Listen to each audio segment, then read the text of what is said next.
It's not going to be cheap. Eléyìí ò ní jẹ́ ọ̀fẹ́. That's why, number one, I want to call on those of you who believe you are in the top 10. Ìdí nìyí tí mo fi fẹ́ pé ẹ̀yin tí ẹ rò pé ẹ wà nínú abala èèyàn mẹ́wàá àkọ́kọ́.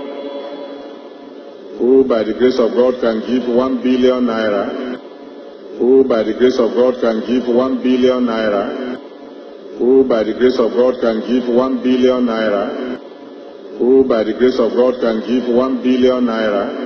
Ẹni nípa orí ọ̀fẹ́ Ọlọ́run alààyè tí wọ́n lè fún wa ní bílíọ̀nù kọ̀ọ̀kan.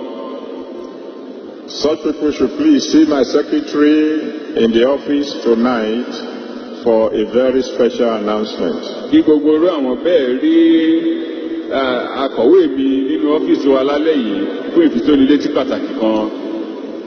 And then there will be some of you who can say, Daddy, I wish I can give 1 billion, but all I can afford is 100 million. Àwọn kan wà tí ó ní pé bóyá àwọn ìgbà fẹ́ ṣe bílíọ̀nù kan yìí, ṣùgbọ́n ohun tí wọ́n lè rí sípa wọn ká òun náà ni 100 mílíọ̀nù. Such people should also see my secretary after the program tonight. Irú àwọn bẹ́ẹ̀ náà